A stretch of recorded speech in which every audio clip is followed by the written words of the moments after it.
Welcome to the Magnum Report. I'm your host, Mark Magnum, and before I get started, I would like to say please subscribe, like, and share this video, and also hit that notification icon so you don't miss out on new content. Now, my talking point and my subject for the day is Bray Wyatt a problem in WWE right now? And I know people are going to be like, well, I like Bray Wyatt, and I'd like Bray Wyatt at the end of the day too, but what he's currently doing now, I'm not the biggest fan of. When I think of Bray Wyatt, I think of all the different versions that there has been of Bray Wyatt, from cult leader Bray Wyatt to, the Mr. Rogers version of Bray Wyatt during the Firefly Funhouse. We've got the Fiend. We've got this version of Bray Wyatt that we currently have right now. So, there's been different versions. So there's been, enough time to gauge this, considering he's been with the company since 2012.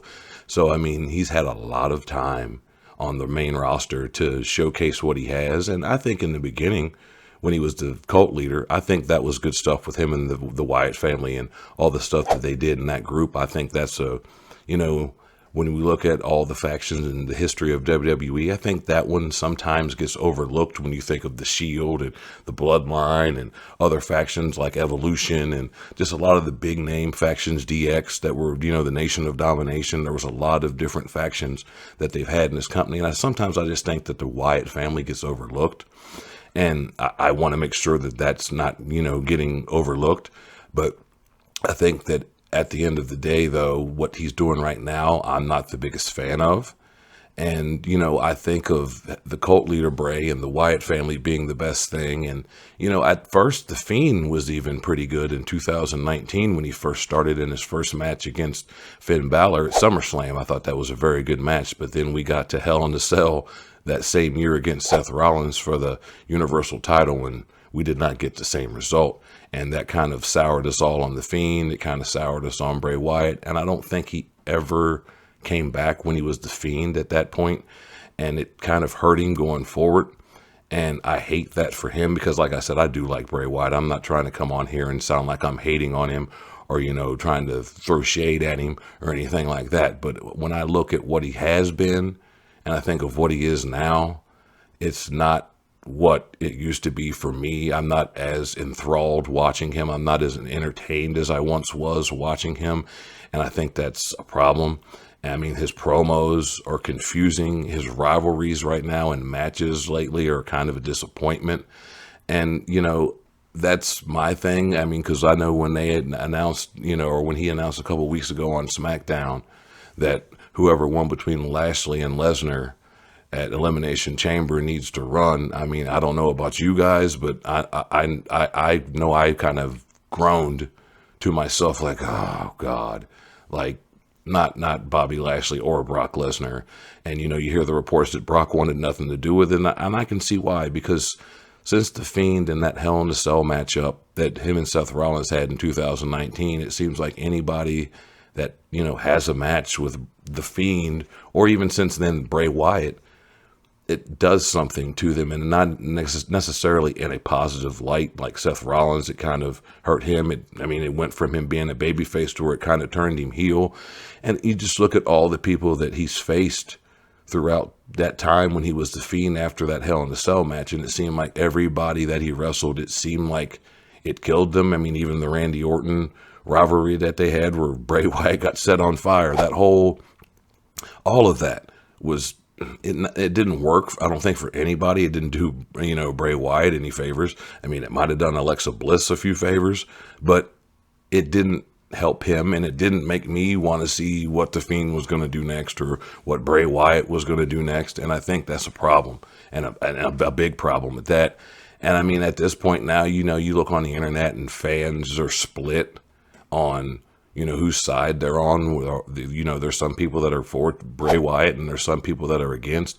I don't want to say I'm against Bray Wyatt. I'm just not a fan of what he's doing right now. And I'm not going to go online and actively argue with people like some do and troll each other online. But, you look online and there is some people that, look at this and think that, oh, just, sit it out, wait it out. Let's see what Bray is going to do. And I'm on that boat. I was in that boat for a while leading into the Royal Rumble until we seen the Pitch Black match and with LA Knight, and that was not at all a good thing for either guy. I mean, between that and Uncle Howdy missing the elbow drop off the top of the platform onto LA Knight didn't work either. So there's a lot of things there that didn't work, and LA Knight's trying to come out of what happened with that.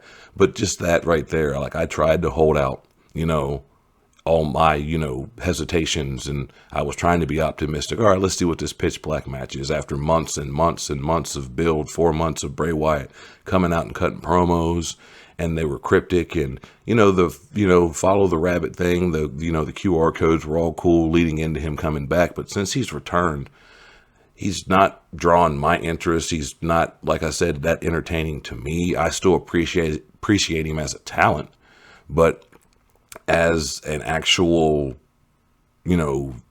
draw, or like, I know that a lot of fans are into him, but I'm not that guy right now. And I wish I was, because I can think back to a time when Bray Wyatt was one of my favorite guys they had on the roster. And just the longer I think he's been on the roster, he's been on the roster for 10 years. Granted, he was gone for a while, but he started back in 2012. So you give or take some time, he's been with the company for 10 years, and he's been there a long time. And it feels like he's, I don't want to say stuck, or he's, spinning his wheels or spinning his tires, but I'm not entertained. And I know I'm not the only one. There's a lot of people that do not like what Bray Wyatt is doing right now, and they wish they were doing something else with him, but it is what it is. But my final thoughts on Bray Wyatt is I think he's a talented guy, and he's good on the mic. I've always loved Bray Wyatt promos, and he's always entertained me. He can work, and I just think he's stuck in horror mode.